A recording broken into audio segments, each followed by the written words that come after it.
también. Bueno, pues continuamos con nuestro siguiente invitado, Gerardo Rodríguez, analista, sindicalista. Él, bueno, tiene muchísimas facetas, ¿no?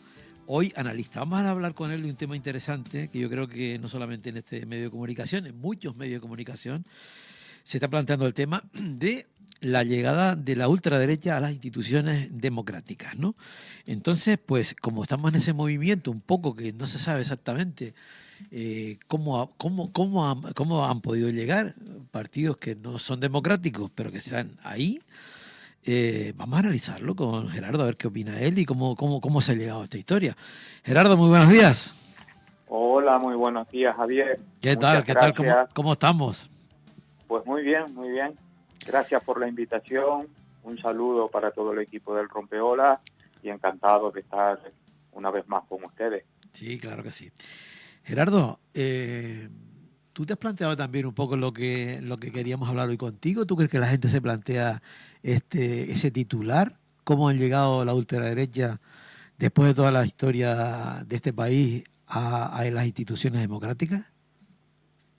Sí, la verdad que es un hecho muy preocupante y muy peligroso, ¿no? El hecho de que los partidos y las organizaciones de ultraderecha hayan ascendido a posiciones de poder y después el discurso que difunden también, que es un discurso, bueno, con unos valores de supremacismo, de racismo, de xenofobia, de intolerancia, y bueno, el hecho de que implementen sus políticas, que son políticas también que van en contra de la mayoría social.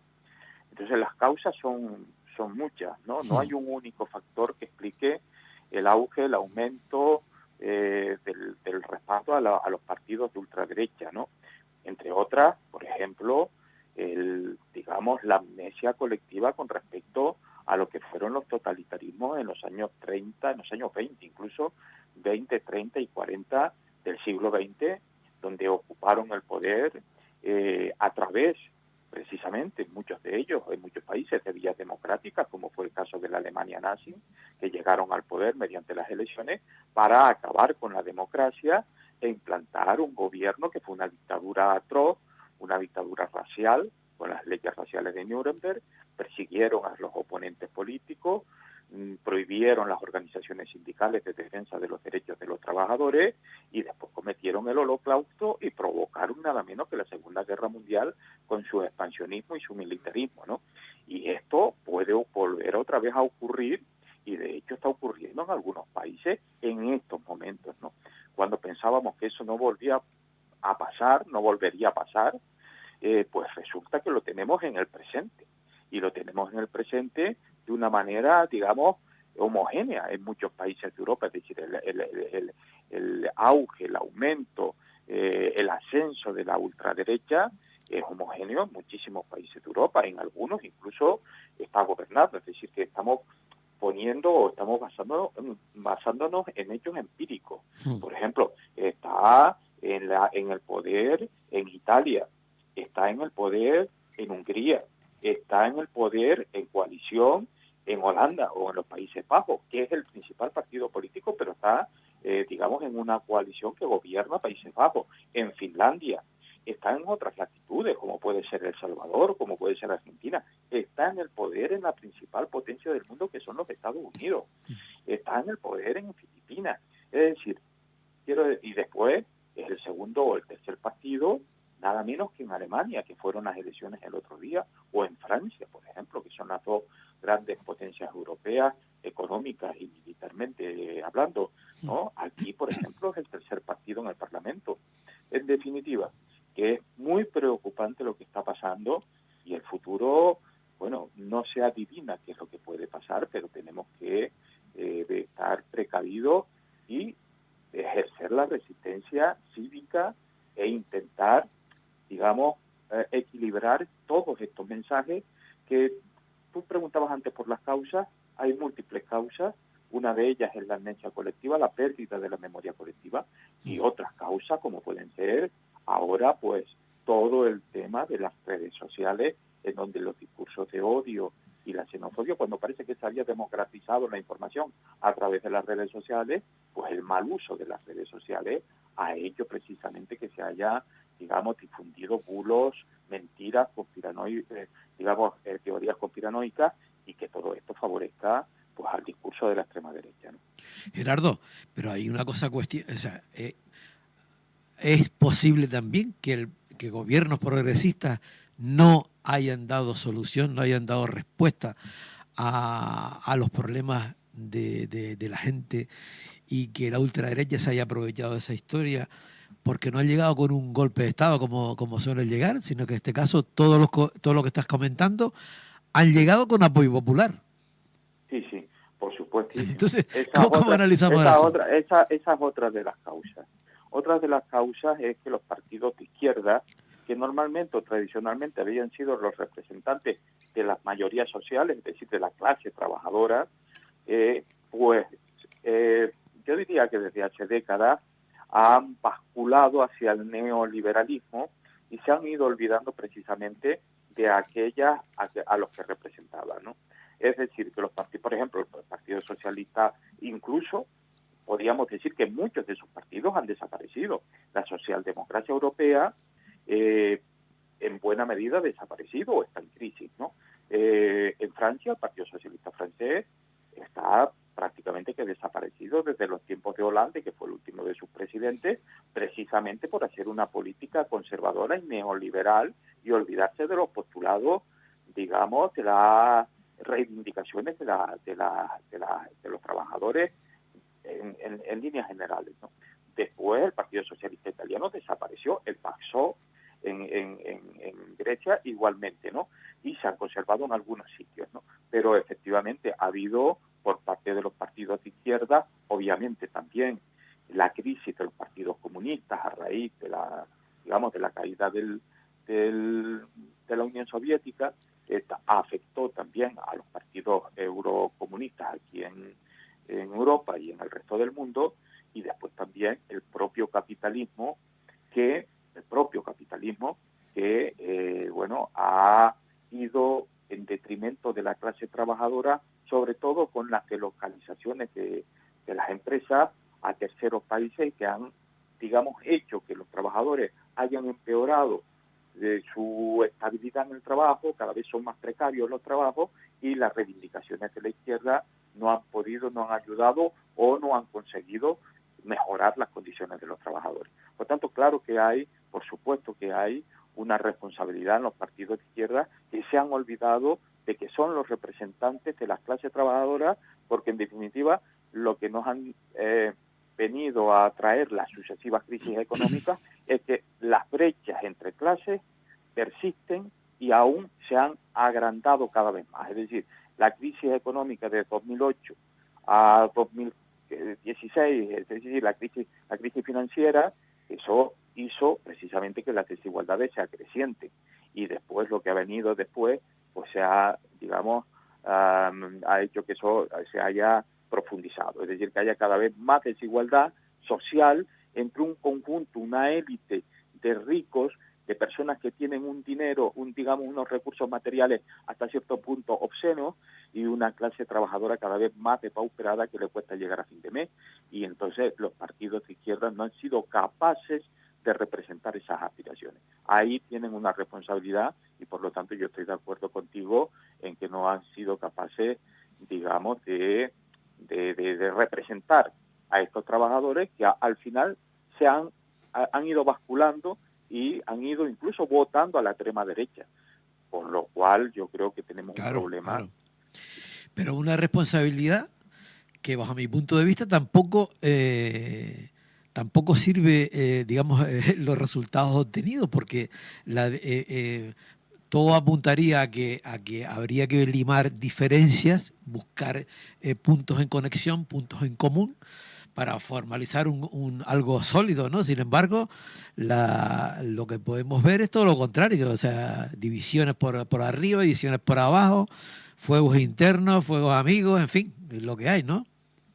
Sí, vamos, completamente de acuerdo con que la izquierda, aparte de fragmentada, no tiene un relato ahora mismo digamos, emancipador de la clase obrera, de la clase trabajadora. Mm. Que hay que hablarle a la cara, hay que decirle que lo que pregona la extrema derecha y los partidos de extrema derecha es una disminución drástica del Estado y por lo tanto de los derechos adquiridos y de los servicios públicos, la educación universal y gratuita y la sanidad también universal y gratuita para todo el conjunto de la ciudadanía, las pensiones, las prestaciones por desempleo, el acceso a la vivienda, eso queda absolutamente, digamos, erradicado, o por lo menos en el estado de bienestar que hasta ahora se ha ido construyendo, mal que bien, queda desguazado con el ascenso de la ultraderecha. Ahí tenemos eso en esa foto, en esa imagen, con la motosierra de Milei, es decir, desguazar el Estado y darle todo el poder al mercado, con lo cual los que pierden, los que van a sufrir las consecuencias de eso es el pueblo, es la ciudadanía, son los trabajadores, son los asalariados.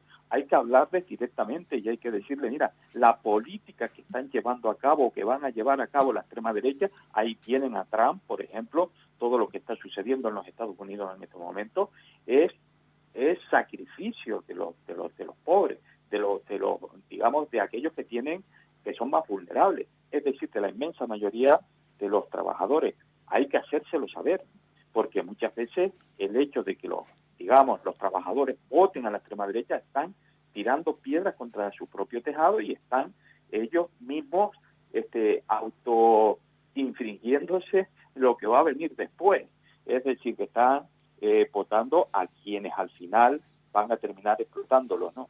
Pero bueno, eso no solamente pienso yo que puede ocurrir con la gente en general, sino que con los propios partidos democráticos que apoyándose en ellos para mantenerse en el poder o lo que fuera, de alguna manera están legitimando, normalizando que eso suceda y al final ellos lleguen a pagar el haberlos, digamos, subidos a ese carro del poder, ¿no? Exactamente, y eso fue lo que ocurrió durante buena parte del siglo XX y después de lo que se terminaron arrepintiendo.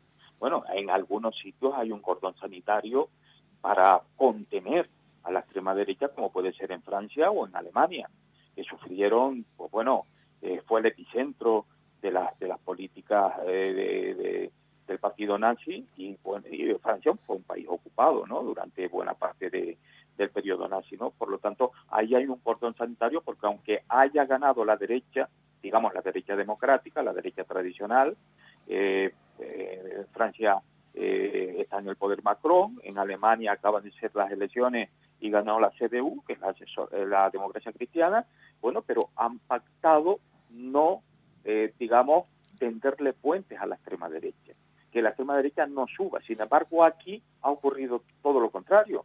Aquí la derecha tradicional, que es el Partido Popular, desde que ha visto la posibilidad de gobernar en determinados territorios, pues le ha tendido puentes y ha pactado y han hecho gobiernos de coalición en Castilla-León, en Murcia, en la Comunidad Valenciana, en Aragón, etcétera, ¿no?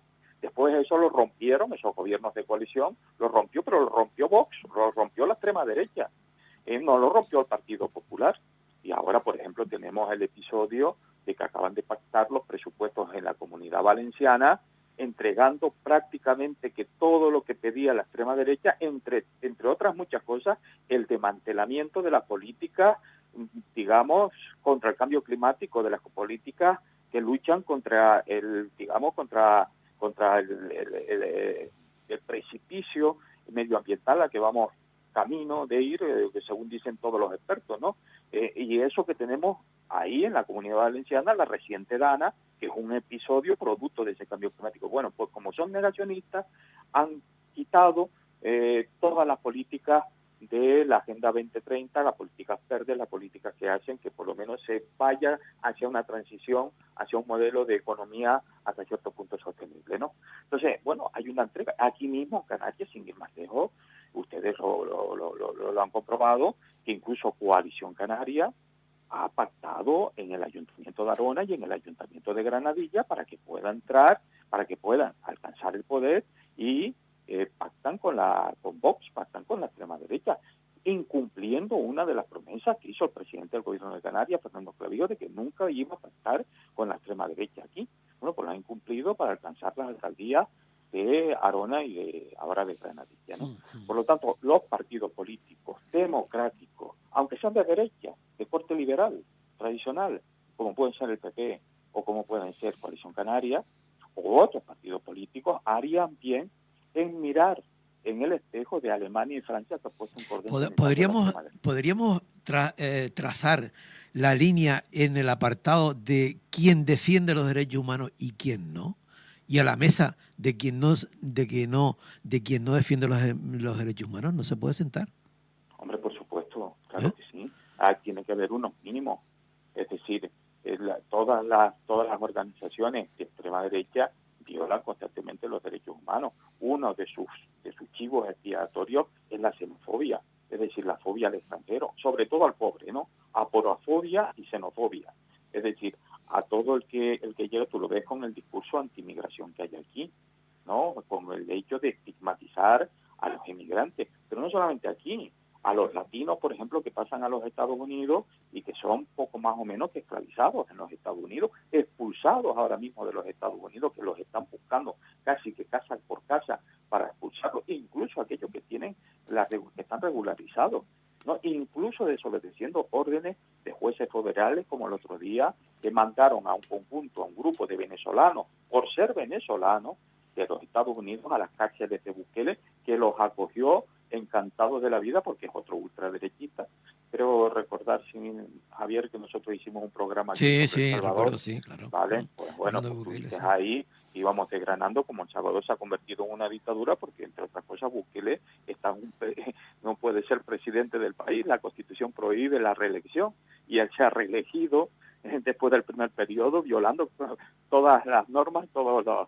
Bueno, si quieres nos podemos extender en ese tema del Salvador pero o de por otros ejemplo, países. Claro, pero y por ejemplo, Gerardo, ese planteamiento, ese discurso que tú estás diciendo, que es defensa del derecho humano, en fin, toda esa historia, ¿qué crees tú con qué argumento crees tú que te contrarrestaría un partido democrático para señalizar que va a firmar, que va a pactar con Vox?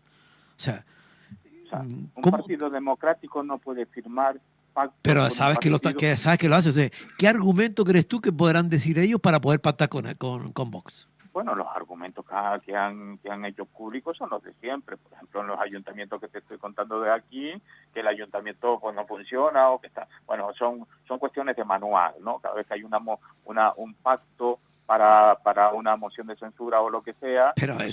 Pero estamos mirando como si estuviéramos viviendo el dedo, pero no estamos viendo la luna, ¿no? Efectivamente, porque después se le da espacios de poder a Vox, por ejemplo, en este caso, dentro de los ayuntamientos, dentro de los cabildos, o dentro de las comunidades autónomas o en el conjunto del Estado, y si al final llegan a pactar la derecha y la extrema derecha para hacerse con el Estado.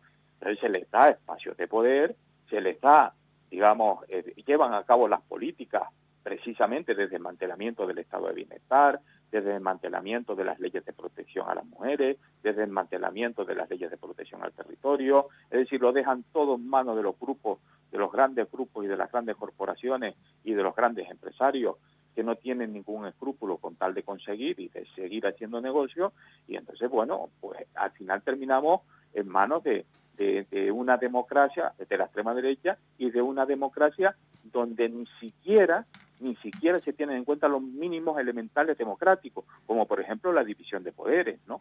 Porque al final, si tú te fijas en los países que en donde ya gobiernan la ultraderecha, tienen el control del poder ejecutivo, porque efectivamente gobiernan ellos, el legislativo, porque las cámaras tienen mayoría, sus partidos, y el control del poder judicial, porque han colocado a los jueces a dedo en muchos países de ellos, por ejemplo en El Salvador o en Estados Unidos, donde de 9 jueces que tienen la Corte Suprema, 6 han sido nombrados por Donald Trump en su primer periodo y son, digamos, de corte conservador radical, son trumpistas, ¿no? Por tanto, tienen todo el poder. Así se acaba con la democracia, se fagocita el sistema democrático desde dentro porque no existen los mínimos elementales como la división de poderes. Son golpes de Estado sin disparar un tiro, ¿no? Son golpes, efectivamente. son golpes de Estado encubiertos, como el que después, cada vez que un pueblo a los 4 años o cuando sea, votan y los derrotan, entonces intentan mediante la violencia en algunos casos desconocer esos resultados. Pasó con el asalto al Capitolio o pasó en Brasil, por ejemplo, con el intento de golpe de Estado de Bolsonaro, que por cierto la semana que viene está siendo juzgado en este momento y la semana que viene hay, digamos, continúa el juicio ya con todas las donde tiene que declarar él, etcétera, etcétera. Y por cierto, Javier, una cosa muy importante, ahora, digamos, en el momento en el que nos encontramos y en estas políticas que se están llevando a cabo desde Estados Unidos con la expulsión de migrantes y con todos los países, importantísimas las elecciones próximas de segunda vuelta en el Ecuador, importantísimas, donde ya la extrema derecha ahí está preparando el terreno para un posible también fraude electoral. En la primera vuelta quedaron empatados, pero literalmente empatados, Daniel Noboa, que es el presidente derechista, ultraderechista, que ahora quiere, pues en vista de cómo está el país, que ha crecido el narco y la violencia, etcétera, etcétera, bajo su mandato, por su incapacidad, ahora quiere contratar a los mercenarios de Brightwater, estos grupos de mercenarios que existen en los Estados Unidos, para suplantar a sus Fuerzas Armadas. Hasta ahí se puede llegar, fíjate. Entonces, en la segunda vuelta, que es el 13 de abril, es democracia, que es la que representa a Luisa González, o la dictadura, pseudo dictadura, o como tú lo quieras llamar, de esta nueva extrema derecha que representa al actual presidente Daniel Noboa, hijo de la mayor fortuna del Ecuador, que fue Álvaro Noboa, que fue candidato en repetidas ocasiones, pero nunca salió. Fue un empresario del banano del Ecuador, ¿no? De la zona costera de Guayaquil del Ecuador. Entonces, esas son unas elecciones cruciales, importantes, donde tenemos que poner el foco, porque ya están impidiendo incluso que las personas entren, que hay una ley de la Corte Suprema que ya controla precisamente Álvaro Noboa y del Consejo Nacional Electoral, donde se prohíbe el uso de móviles cuando tú vas al colegio electoral en esta segunda vuelta. ¿Por qué? Porque están preparando ya el terreno para un fraude. Porque si no, los ciudadanos pueden entrar con su móvil, como se hace aquí, si tú quieres, al colegio electoral a votar y hacer una fotocopia de las papeletas o de lo que allí veas. Pero ya se está preparando el fraude. Por tanto, esto es una cosa que va incrementándose, increciendo en diferentes países, en diferentes latitudes, donde se están, digamos, desarrollando ya sin ningún tipo de pudor, sin ningún tipo de vergüenza y sin ningún tipo de complejo, porque hasta ahora, por ejemplo, aquí, bueno, con la dictadura de Franco, que llegó hasta el año 78, vamos a decir, murió en el 75, pero sus leyes, hasta la Constitución del 78, pues bueno, declararte franquista o de extrema derecha, pues durante mucho tiempo estábamos muy mal vistos, ¿no? Aunque sabíamos que existían esa extrema derecha dentro del Partido Popular, porque no olvidemos que Vox surge del Partido Popular y sus dirigentes eran del Partido Popular, entre ellos Abascal, ¿no? Bueno, pero no estaba muy bien visto, pero ya ahora no hay ningún tipo de pudor, ahora ya todos salen defendiendo a Bueno, Franco. y si tú fueras ahora, me estoy imaginando como un combate de boxeo, ¿no? O sea, en el cuadrilátero y tú estás intentando a la izquierda o a la democracia, en fin, que está tocada y hay que salir otra vez y tiene que salir a enfrentarse de nuevo y medio noqueado que está. ¿Qué se te ocurre? Bueno, ¿Cómo puede reaccionar la democracia ante todo esto?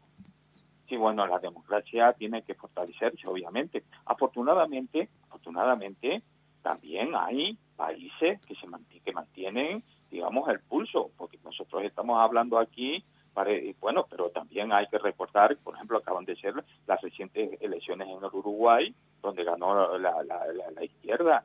En Colombia,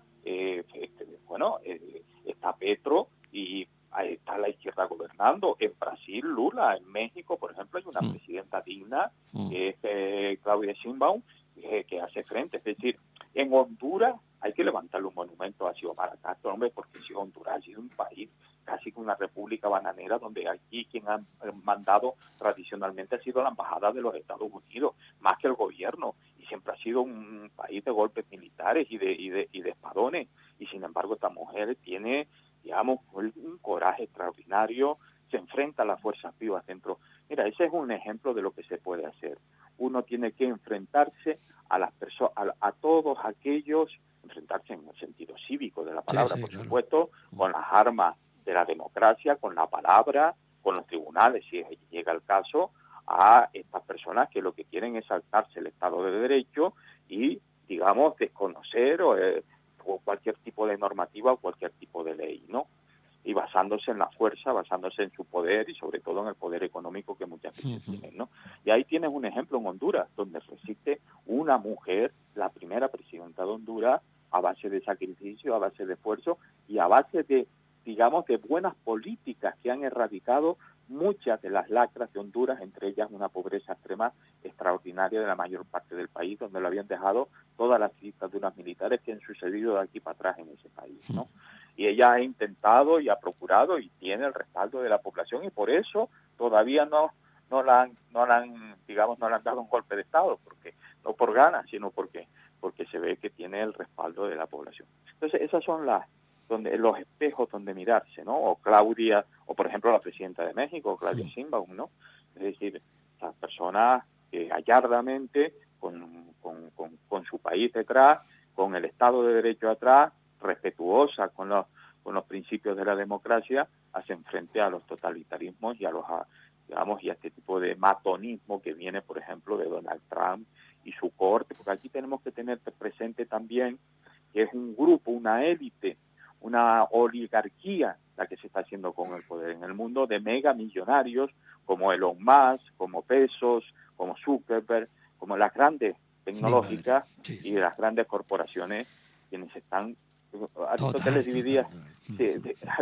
decía que podía haber el gobierno de unos pocos en su contexto del siglo IV antes de Cristo, el gobierno de uno, monarquía, el gobierno de unos pocos, aristocracia, y el gobierno de la mayoría, que es la democracia. Y después sus versiones, digamos, perversas, ¿no? La monarquía, la perversión de la monarquía es la tiranía, el gobierno de uno, pero que hace de su voluntad lo que quiere. Y la perversión de la aristocracia, que es el gobierno de unos pocos, es la oligarquía, y la perversión de la democracia, la demagogia, ¿no? Pero bueno, entonces estamos en poder de las oligarquías, del gobierno perverso de unos pocos que quieren imponer sus voluntades y por lo tanto hacerse con el poder. Tremendo, Gerardo, tremendo. Oye, gracias te digo otra vez. Se nos fue el tiempo y nada, seguimos en contacto. Yo dentro de otro programa te llamo para continuar hablando de estos temas, ¿vale? Muy bien, muchas gracias. Bueno, Javier, gracias a ti, Gerardo. Hasta otra. Un saludo. Chao, un saludo. Chao. Bueno, nos vamos con otro tema musical rápidamente de Smith, que bueno.